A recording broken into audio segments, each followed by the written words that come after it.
మత్తయి సువార్త 20వ అధ్యాయము 19వ వచనములో రాయబడినటువంటి ఒక చిన్ని మాట ఈ దినపు ధ్యానాంశముగా మనము ధ్యానించబోతున్నాం. కాబట్టి మీరు వెళ్ళి సమస్త జనులను శిష్యులనుగా చేయుడి. చాలు తల్లి. కాబట్టి మీరు వెళ్ళి సమస్త జనులను శిష్యులనుగా చేయుడి. చిన్న ప్రార్థన చేసుకుందాం. ప్రేమగల మా పరలోకపు నాయన, జీవజలపు ఓటలను రుచి చూసేటువంటి సమయము తండ్రి, జీవజలపు ఓటలను నింపుకునేటువంటి సమయము నాయన. బలమైన జీవాహారమును భుజించి ఆత్మను బలపరుచుకునేటువంటి సమయము తండ్రి. శారీరకముగా ఆత్మీయముగా బలహీనమైనటువంటి వారిమి నాయన, మమ్ములను బలపరచువారు మీరే తండ్రి. మీ కృప చొప్పున నాయన ఇలా కొనసాగించి బలపరచి నడిపించుకోమని యేసు పరిశుద్ధ నామమును అడిగి పొందుకొనుచున్నాము తండ్రి. ఆమేన్. ప్రభునందు ప్రియమైన దేవుని పిల్లలారా, దేవుని పరిశుద్ధ నామమున మరొక్కసారి మీ అందరికీ శుభములను ప్రకటించుచున్నాను.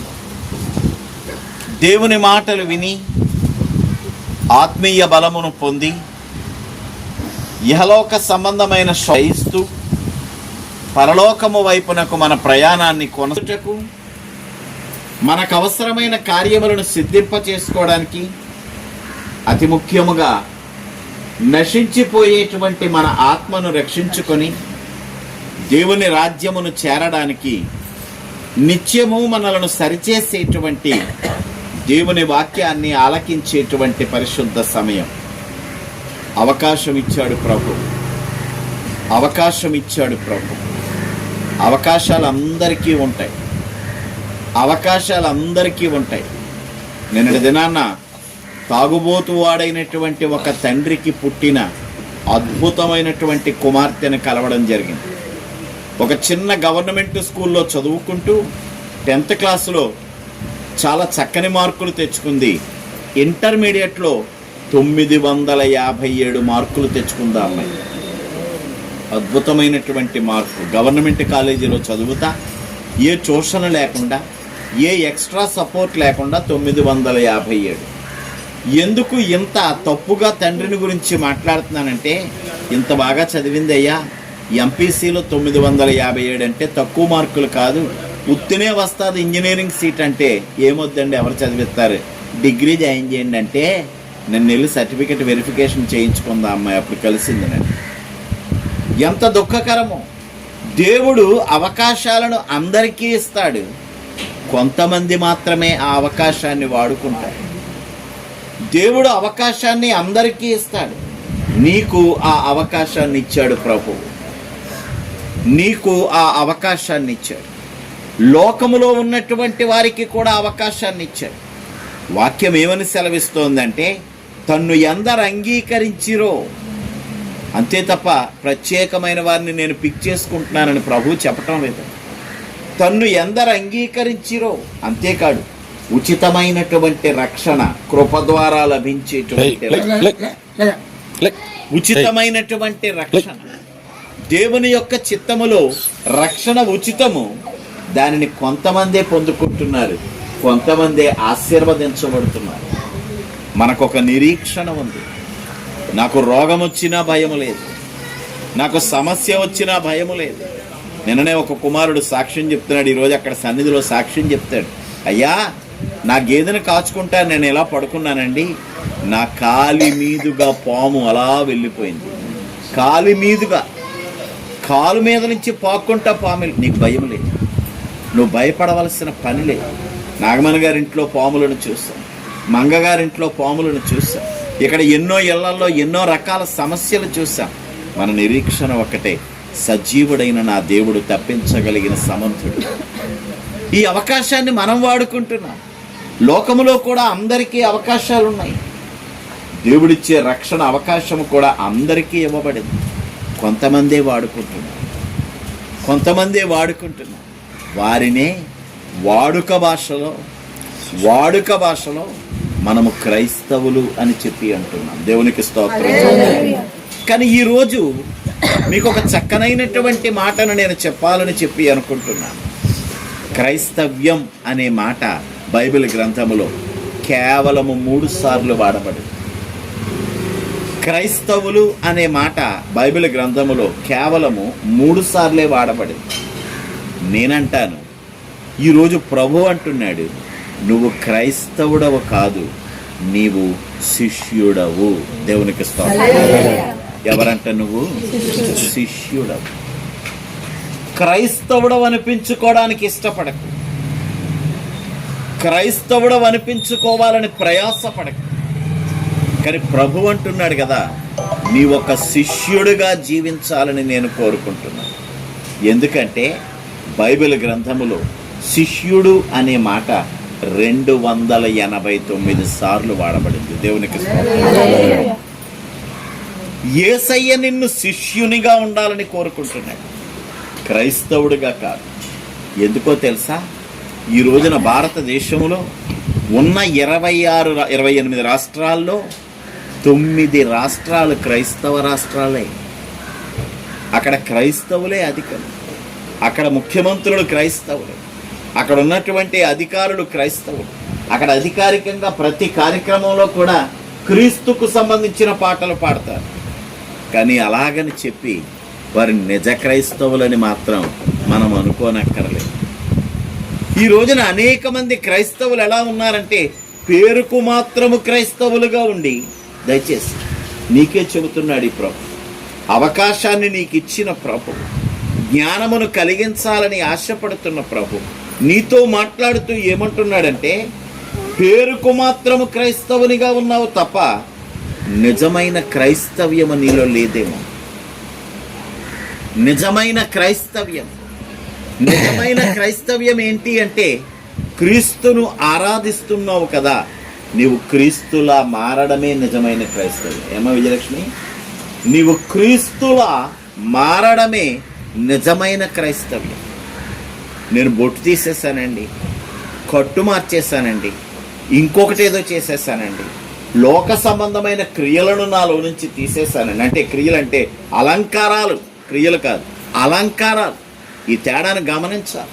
అలంకారాలు నాలో నుండి తీసేశానండి, రూపమును నేను మార్చేసుకున్నానండి. ఈ మధ్యకాలంలో మీతో నేను చెప్పాను, స్వరూపాన్ని మార్చావేమో కానీ స్వభావాన్ని మార్చుకోలేకపోయావు. జాగ్రత్త సుమి. నీవు నిజమైన క్రైస్తవునిగా ఎప్పుడు లెక్కించబడతావంటే, నీ స్వభావాన్ని నువ్వు మార్చుకున్నప్పుడు. స్వరూపాన్ని మార్చావు, నీ ఆకారాన్ని మార్చావు, నువ్వు లోకానికి కనబడేటువంటి విధానాన్ని మార్చావు. కానీ నీలో ఎక్కడ మార్పు రావాలని ప్రభు కోరుకుంటున్నాడో తెలుసా? హృదయములో. అందుకని బైబిల్ గ్రంథములో ఎక్కడా కూడా మీరు సర్వలోకమునకు వెళ్ళి సర్వ సృష్టికి సువార్తను ప్రకటించి అందరినీ క్రైస్తవులుగా మార్చండి అని లేదండి. ఈరోజు రాయబడిన మాట, స్పష్టమైన మాట ఏంటో తెలుసా? అందరినీ శిష్యులుగా మార్చండి. దేవునికి స్తోత్రం. శిష్యత్వం అనేది చిన్న విషయం కాదు. శిష్యత్వం అనేటువంటిది చాలా పెద్ద పదం. శిష్యునిగా జీవించడం అనేటువంటిది చాలా కష్టతరమైనటువంటి విషయం, చాలా కష్టతరమైనటువంటి విషయం. ఒకప్పుడు భారతదేశంలో గురువులు ఉండేవారు, గురుకులాలు ఉండేవి. అక్కడికి మన పిల్లల్ని పంపేస్తాం. మనం పంపలేదులేండి, మనకు అవకాశం లేదు. రాజుగారు, మంత్రి గారు వాళ్ళ పిల్లల్ని అక్కడికి పంపించేసి, ఏమండి సేనాధిపతి గారు అక్కడ వారికి అవసరమైనటువంటి విద్యలు నేర్పించేవారు. మనకైతే అవకాశం లేదు. వచ్చిన చిక్కంతా అదే. భారతదేశం ఎంత ఔన్నత్యమైనటువంటిదో అక్కడ ఉన్న కొన్ని బలహీనతలు కూడా అలాంటివే. మనకెవరికి అక్కడ గురుకులాల్లోనికి ప్రవేశం ఉండేది కాదని. కానీ గురువు వెనుక తల్లిదండ్రులను విడిచిపెట్టి ఈ రోజున రేపు పొద్దున్న మా సాత్విక్నో లేక మా శ్రేయాంశ్నో లేక మా విజయ్ గాడినో ఎవరినో ఒక ఎవడో వినయ్ గాడినో మనం హాస్టల్కి పంపుతున్నాం అన్న మాట చెప్పడం పాపం. ఇప్పుడు నుంచే తిండి మానేస్తారు. అయ్యి బాబాయ్ హాస్టల్కి వెళ్ళాలా? అమ్మ నువ్వు ఉండవా అక్కడ, నాన్న నువ్వు ఉండవా అక్కడ, డాడీ నువ్వు ఉండవా? కానీ ఆ రోజులలో గురువును అనుసరించి నడవాలి. గురువుగారు పొద్దున్నే 4 గంటలకు లేచి చన్నీళ్ళలో స్నానం చేస్తే పక్కన తుండుగుడ్డ పట్టుకొని నిలబడి ఆ వెనకాతల వీళ్ళు కూడా అదే చన్నీళ్ళలో స్నానం చేయవలసిన పరిస్థితి. ఇంట్లో ఏం తిన్నప్పటికీ కూడా గురువుగారు శాకాహారం పెడితే అదే ఆహారాన్ని తిని బలపడవలసినటువంటి పరిస్థితి. లోకములో ఉన్నటువంటి రీతి అలా ఉన్నప్పుడు ఒకసారి ఆలోచించండి, దాంట్లో ఎంత కష్టం ఉందో, దాంట్లో ఏ విధమైనటువంటి నిబద్ధత ఉందో, దాంట్లో ఏ విధమైనటువంటి త్యాగం ఉందో. త్యాగం అనే పదాన్ని మీ మనసులో పెడుతున్నాను ఈరోజు. ఇంటికి వెళ్ళాక ఒకసారి ఈ పదం గురించి ఆలోచించు. నువ్వు యేసు కొరకు ఏమి త్యాగం చేశావు? ఒక్క ఆదివారం 2 గంటలు యేసయ్య కొరకు త్యాగం చేయడానికి ప్రపంచం అంతా మునిగిపోతుంటే నేను ఇప్పుడే ఆ నీళ్లలో నుంచి లేచొచ్చానండి, అందువల్ల బట్టలారు పెట్టుకుంటున్నాను తప్ప ఆరాధనకు రాలేను అన్నంతగా కబుర్లు చెప్తాం మనం. యేసయ్య కొరకు నువ్వేం త్యాగం చేస్తావు? ఒక 2 గంటల సమయాన్ని ఇవ్వగలిగావా? రోజులో ఒక 3 గంటల సమయాన్ని ఆయనకు ప్రార్థించడానికి ఇవ్వగలిగావా? రోజులో 1 గంట సమయాన్ని ఆయన ప్రేమను ప్రకటించడానికి ఇవ్వగలిగావా? నీ యొక్క స్వభావాన్ని మార్చుకోగలిగావా? త్యాగము చేయగలిగావా? యేసయ్య ఎన్నిటిని త్యాగం చేశాడో నీకోసం, ఎన్నిటిని త్యాగం చేశాడు. ఆయన నిత్యము నీతోనే ఉన్నాడు. తన కుటుంబ సభ్యులను కూడా దగ్గరకు తీసుకోలేదు, వదిలేశాడు వాళ్ళందరినీ కూడా. నిత్యం ఒకటే అనేవాడు, ఎవరు నన్ను అనుసరించారో వారే నా కుటుంబ సభ్యులు. ఎంత గొప్ప త్యాగం చేశాడు. నువ్వేం త్యాగం చేశావు? దేవుని బిడ్డ, ఈ రోజున క్రైస్తవునిగా కాదు, ఈ రోజు ప్రభువు మాట్లాడుతూ అంటున్నాడు, నువ్వు ఒక శిష్యునిగా మారాలని కోరుకుంటున్నాడు. దేవునికి స్తోత్రం. శిష్యునిగా మారాలి. శిష్యత్వం అనేటువంటిది గొప్ప ఆధిక్యత, శిష్యత్వం అనేటువంటిది గొప్ప ప్రత్యేకత.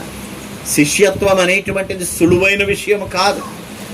శిష్యుడు, బైబిల్ గ్రంథములో చాలామంది శిష్యులు ఉన్నారు, కానీ మీ ఎదుట ఒక 2 శిష్యులను ముందు పెట్టాలని చెప్పి కోరుకుంటున్నాను. యేసయ్య వెతుకులాడాడు. ఎవరు నాకు శిష్యులుగా ఉండడానికి సరిపోయేటువంటి వ్యక్తులు అని వెతుకులాడి 12 మందిని తన శిష్యులుగా మార్చుకున్నాడు. 12 మందిని తన శిష్యులనుగా మార్చుకున్నాడు. దానికి కూడా ప్రత్యేకంగా ఇప్పుడైతే కనుక చిన్న ఉద్యోగానికి కూడా ఒక ఎంట్రన్స్ టెస్ట్, ఏమంటే ఒక ఎలిజిబిలిటీ టెస్ట్. నిన్నంతా కన్నీరు మున్నీరు. మన సంఘంలో 3 బిడ్డలు రాశారు. 1 బిడ్డ దగ్గరలో ఉంది, మిగతా 2 దరిదాపుల్లో కూడా లేదు. ఇన్ని సంవత్సరాలు చదివినటువంటి చదువు ఆ ఎలిజిబిలిటీ టెస్ట్లో వాళ్ళకి మార్కులు రాకపోయినప్పుడు, కానీ శిష్యత్వానికి ప్రభువు అనుకోలేదు. ఆయన ఎవరు నమ్మకమైన వారు, ఎవరు సరి అయినటువంటి వారు దేవునికి తెలుసు. చేపలు పట్టేటువంటి ఒక పేతురును తెచ్చుకున్నాడు. సుంకాలు వసూలు చేసేటువంటి ఒక సీమోనును తెచ్చుకున్నాడు. అయ్యా, ధనవంతుడైనటువంటి వాడిని తెచ్చుకున్నాడు. తిరస్కరించబడినటువంటి వాడిని తెచ్చుకున్నాడు. ఎందుకంటే ప్రభువుకు అందరూ కావాలి. నువ్వు పేదవాడివైనా, నువ్వు ధనవంతుడివైనా ప్రభువు నిన్ను ప్రేమిస్తున్నాడు. శిష్యులను ఎంచుకున్నాడు. ఆ శిష్యులలో, ఆ 12 మంది శిష్యులలో 2 శిష్యులను గురించి మీతో మాట్లాడాలనుకుంటున్నాను. మొట్టమొదటి వాడు వేషధారి అయినటువంటి శిష్యుడు, వాడే యోధ. వేషధారి అయినటువంటి శిష్యుడు. ఈ రోజున ఈ మాట మీతో చెప్పడానికి నేను బాధపడతాను. సంఘములో 170 మంది వేషధారులైనటువంటి శిష్యులే ఉన్నారు. 170 మంది వేషధారులైనటువంటి శిష్యులే ఉన్నారు. ఈ రోజున క్రీస్తును ఎందుకు అంగీకరించావంటే, నా రక్షణ కొరకయ్యా అనే మాట ఎరిగిన వారు చాలా తక్కువ మంది. నేనంటాను, ఎరగని ప్రతి ఒక్కడు వేషధార శిష్యుడు. నీవు కేవలం నీ రోగము తగ్గాలను, నీ సమస్యలు తొలగాలను, నీవు అనుకున్న మేలు పొందాలను, నీవు కోరుకున్న జీవితాన్ని సంపాదించుకోవాలను యేసును నువ్వు అంగీకరించినట్లయితే గనక నీవు వేషధార క్రైస్తవుడు. ఎందుకంటే నీవు స్థిరముగా నిలబడలేవు.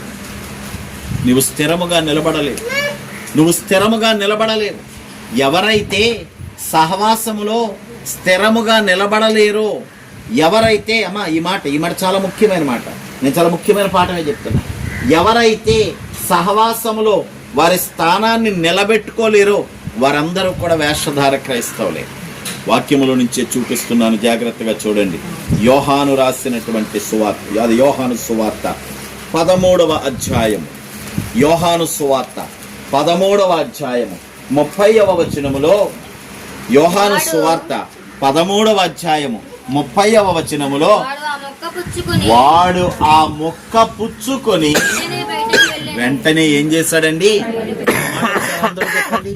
బయటకు వెళ్ళాను. చెప్పండి ఒకసారి, చెప్పండి ఒకసారి, ఇంకొకసారి. చాలా ముఖ్యమైన మాట.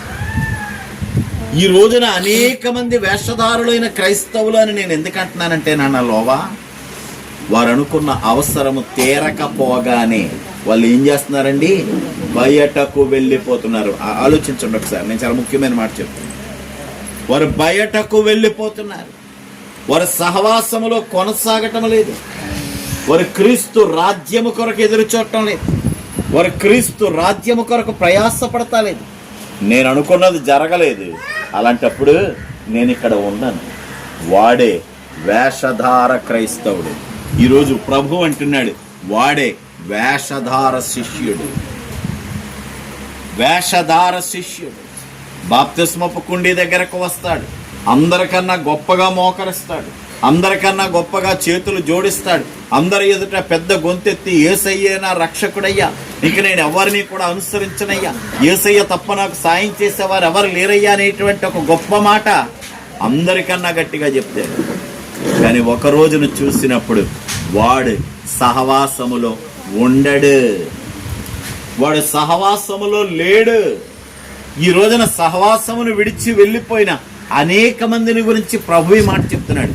నేను యోధా జీవితాన్ని గురించి మాట్లాడుతూ చెప్తున్నాడు. యోధా 12 మందిని, యేసయ్యను, ఆ పస్కా విందును, ఆ ఆశీర్వాదాన్ని, ఆ రక్షణ భాగ్యాన్ని, దేవుడిచ్చేటువంటి ఆ సూచనను వినకుండా బయటకు వెళ్ళాను. బయటకు వెళ్ళాను. నువ్వు బయటికి వెళ్ళిపోతున్నావంటే, ఆదివారం ఆరాధనకు రాలేకపోతున్నావంటే, శుక్రవారం ఉపవాస ప్రార్థనకు రాలేకపోతున్నావంటే, ఏర్పాటు చేయబడిన ప్రతిష్ఠిత దినాల్లో నీవు దేవుని సన్నిధిలో ఉండకుండా లోకము వైపునకే చూస్తున్నావంటే నువ్వు యోధావి కాదా? నువ్వు యోధావి కాదా? కాదని నువ్వు చెప్పగలవా? నువ్వు చెప్తావేమో నోటితో. ఎందుకంటే చెప్పే అలవాటు నీకుంది. నువ్వు ఒక వేషధారివి కాబట్టి. నువ్వు ఒక వేషధారివి కాబట్టి లోకంలోనికి వెళ్తావు. అక్కడ షాపోడి దగ్గర బేరం ఆడతావు. నేను ఎవరిని అనుకుంటున్నావు? నేను మోసం చేస్తాను అనుకుంటున్నావా? నేను క్రైస్తవుడిని అంటావు. కానీ నువ్వు తీసుకున్న డబ్బులు ఎప్పటికీ అప్పు తీర్చవు వాడి దగ్గర. నువ్వు వాడికి ఇవ్వాల్సిన డబ్బులు ఎప్పటికేవో మాటి మాటికి ఏమంటావు? నేను మోసం చేస్తాను అనుకుంటున్నావు ఏటయ్యా, నేను క్రైస్తవుడిని. నువ్వే మోసం చేస్తావు. అలా చెప్పే నువ్వే మోసం చేస్తావు. నువ్వు నిజమైన క్రైస్తవుడు ఎలాగయ్యావు బిడ్డ? నువ్వు పరలోక రాజ్యానికి వెళ్తానని ఎలా అనుకుంటున్నావు? అందరితో ఘనంగా చెప్తావు నేను పరలోక రాజ్యానికి. ఎలా వెళ్తావు నువ్వు? నీలాంటి వేషధారులను ప్రభు రాణిస్తాడా? ఈ లోకములోనే 12 మంది శిష్యులలో చోటు లేకుండా చేస్తాడు. ఎందుకు అలా జరిగింది అసలు? ఆ 27వ వచనంలో చూడండి. అక్కడ ఆ 13వ అధ్యాయంలోనే 27వ వచనంలో ఏం జరుగుతుందండి? వానిలోనికి సాతాను ప్రవేశించిన. దేవునికి స్తోత్రం చెప్పాలి. ఈ లోతైన మాట నీకు అర్థమగును గాక. ముమ్మటి చాలా లోతైనటువంటి మాట. ఎందుకు యోధా బయటికి వెళ్ళిపోయాడంటే సాతాను వానిలోనికి ప్రవేశించింది. నువ్వెందుకు ఆదివారం ఆరాధనకు రాలేకపోతున్నావంటే సాతాను నీలోనికి ప్రవేశించింది. నువ్వెందుకు శుక్రవారం కూడికలో కూర్చోలేకపోతున్నావంటే సాతాను నీలోనికి ప్రవేశించింది. కూడికి రాలేకపోతే రాలేకపోయావు. ఉపవాసం ఉండడానికి ఏమి? ఒక్కరోజు దేవుని కొరకు ఉపవాసం ఉండలేవా? ఒక్కరోజు ఇహలోక సంబంధమైన ఆహారాన్ని వదులుకోలేవా? యేసయ్య సువార్త ప్రారంభంలోనే చక్కని మాట చెప్తున్నాడు కదా, మనుషుడు రొట్టె వలన మాత్రం కాదు గాని దేవుని నోట నుండి వచ్చే ప్రతి మాట వలన జీవిస్తాడు. ఆ మాట అక్కడ ఆరాధనలో వినబడుతుంది కాబట్టి శుక్రవారం ఆరాధనకు రమ్మన్నాం. ఒకవేళ ఆరాధనకు రాలేని పరిస్థితి నీకుంటే ఎంతమంది ఉపవాసం ఉండటం లేదు? నీకు తెలుసా? నిజంగా ఉపవాసం చేసేవాడు బయటకు నేను ఉపవాసం ఉన్నానని చెప్పడం. నాబోటి వేషధారి మాత్రమే బయటకు గొప్పగా చెప్తాను నిలబడి, నేను శుక్రవారం ఉపవాసం ఉన్నాను, నేను హార్ట్ పేషెంట్నైనా కూడా ఉపవాసం ఉన్నానని గొప్పగా చెప్తున్నానంటే నన్ను మించినటువంటి యోధా ఇంకెవడ లేడయ్యా. యోధాలోనికి సాతాను ప్రవేశించింది. సాతానుంటే నువ్వు సన్నిధిలో ఉండలేవు. సాతానుంటే నువ్వు సహవాసములో ఉండలేవు. సాతానుకు చోటిస్తే దేవుని వాక్యం చెప్పడం లేదా అక్కడ మనకి?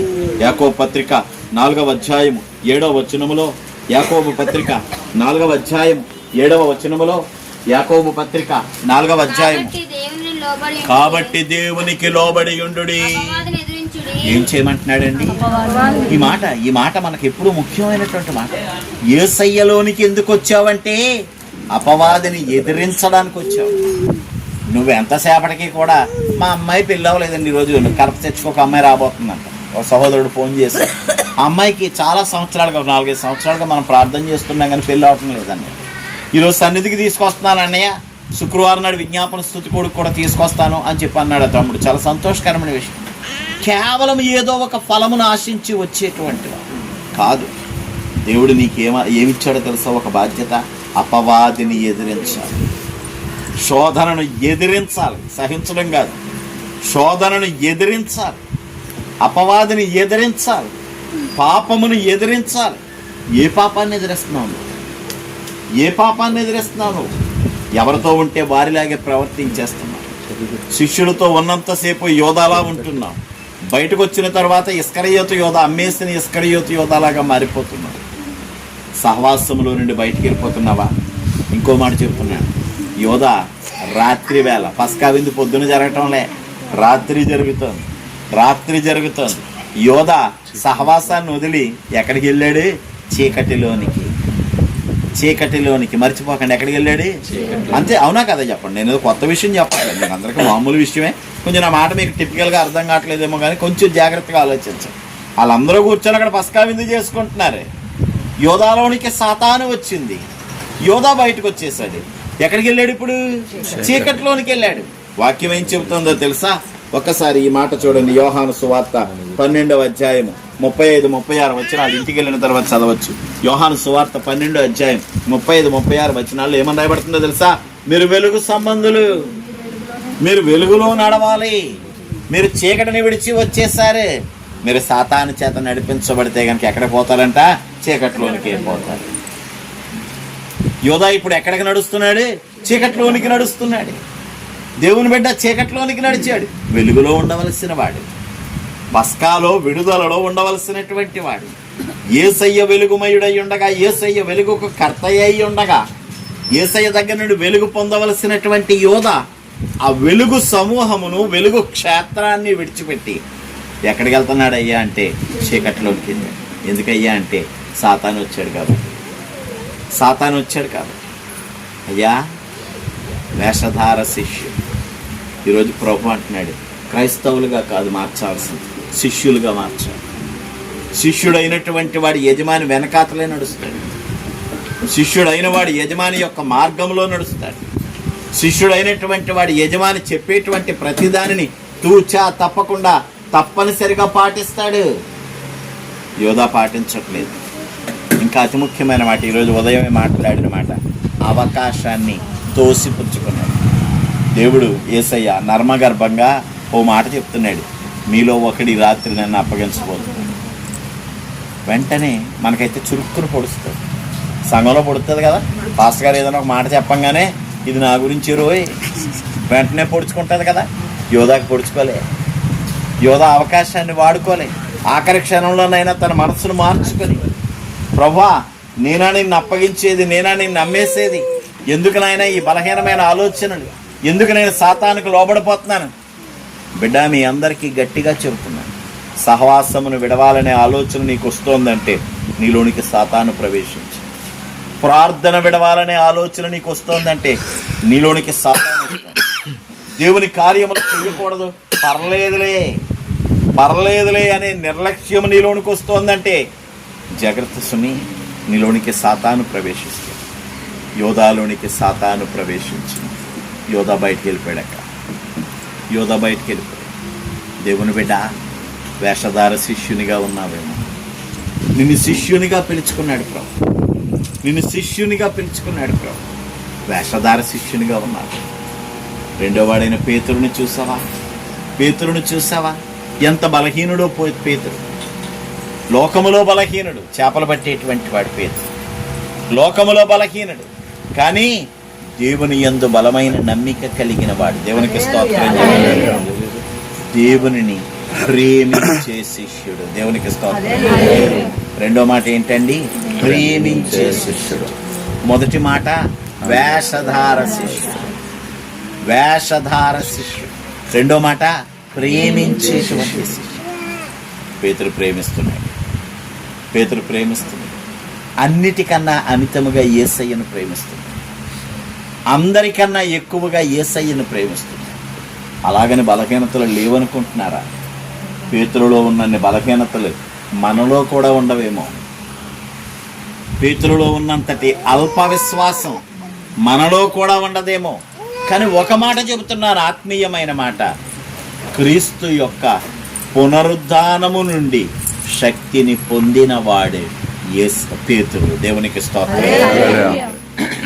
క్రీస్తు పునరుద్ధానము ద్వారా శక్తిని పొందినటువంటి వాడు పేతురు. అప్పటి వరకు బలహీనుడే. యేసయ్య ఎవరో నాకు తెలియదు అన్నాడు. మల్కు యొక్క కుడి చెవిని నరికేశాడు. ఏమండి, సముద్రం మీద నడుస్తానని చెప్పేసని బలహీనుడై కాళ్ళు ముడి చేసుకున్నాడు. అందులో నీళ్ళలోకి మునిగిపోవడం మొదలెట్టాడు. ఇతరులను కూడా బలహీనపరిచేటువంటి మాటలు మాట్లాడాడు. అందరితో అంటున్నాడు, నేను చేపలు పట్టడానికి వెళ్తున్నాను, మీరు వస్తారా నాతో అని చెప్పేసని బలహీనపరుస్తున్నాడు. దేవుని పిల్లలారా, అంతటి బలహీనుడైన పేతురు కూడా క్రీస్తు యొక్క పునరుద్ధానములో నుండి శక్తిని పొందాడు. దేవునికి స్తోత్రం. క్రీస్తు పునరుద్ధానములో నుండి శక్తిని పొందాడు.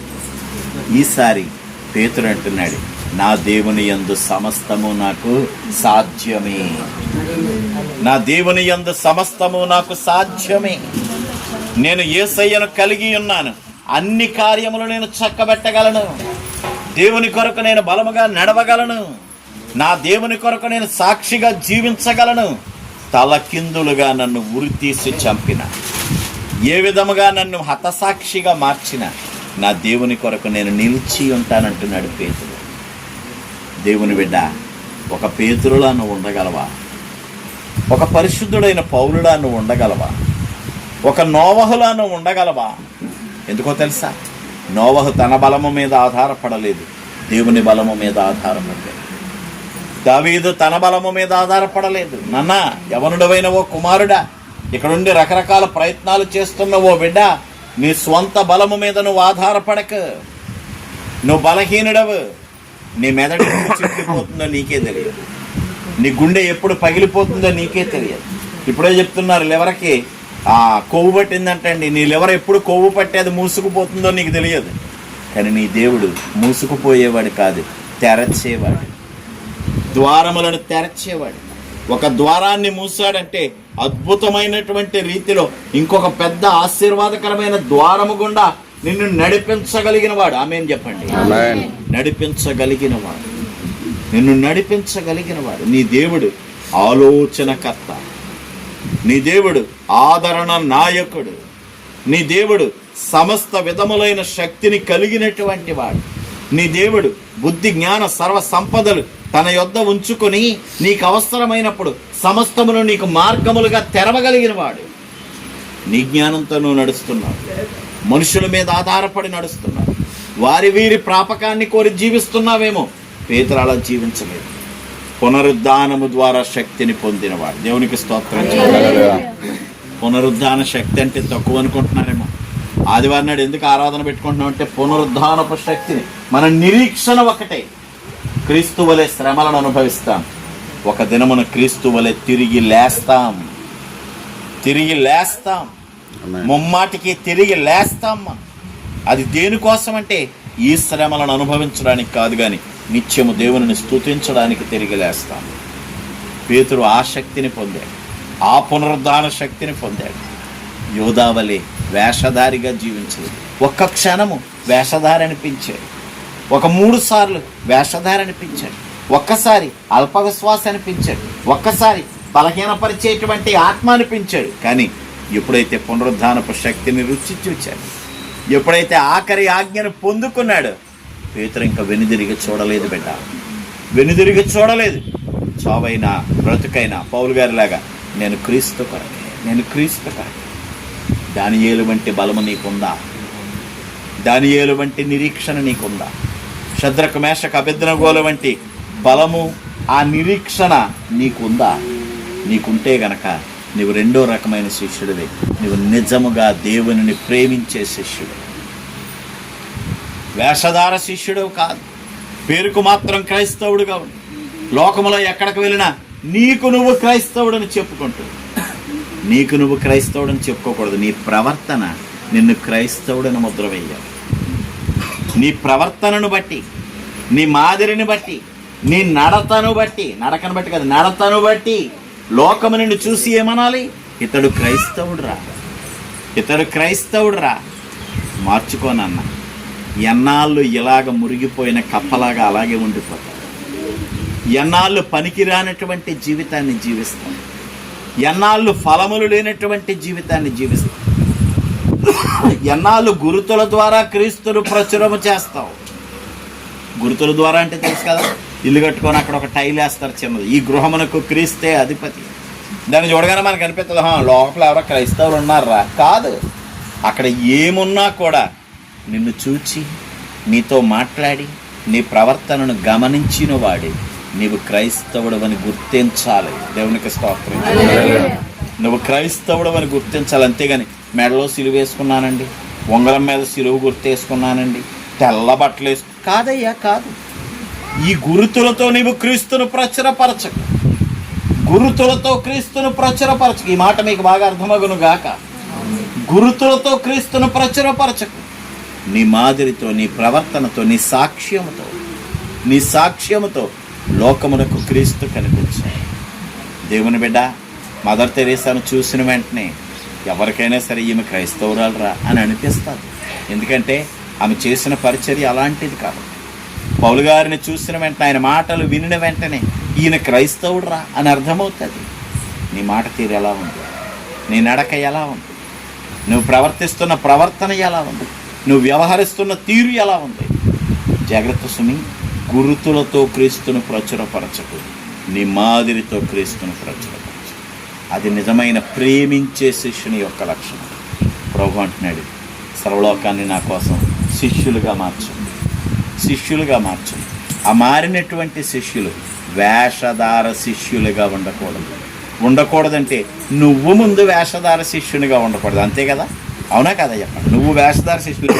నాకు సువార్త చెప్పారు, లిడియా టీచర్ గారు నాకు సువార్త చెప్పారు. ఆవిడ వెనకాత్ర నేను మందిరంలోనికి వచ్చేసాను. మందిరంలోనికి వచ్చిన తర్వాత ఆవిడ ఎలాగ ఆరాధిస్తే నేను అలాగే ఆరాధిస్తాను. రమణ గారు అదే అన్నారు, అయ్యా ఎందుకయ్యా సన్నిధికి రావట్లేదంటే అక్కడికి వచ్చి ఏం చేయాలో నాకు తెలియదండి అంటే. ఏమి చేయక్కర్లేదని మీరు వచ్చి కూర్చుంటే చాలు.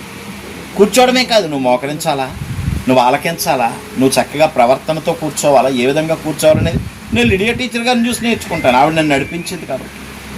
అయ్యా, నడిపిస్తున్న నీవు ప్రవర్తన లేకుండా, నువ్వు వేషధారిగా జీవిస్తూ ఒక బలమైన క్రైస్తవుడు సిద్ధపడాలంటే తయారవ్వడు.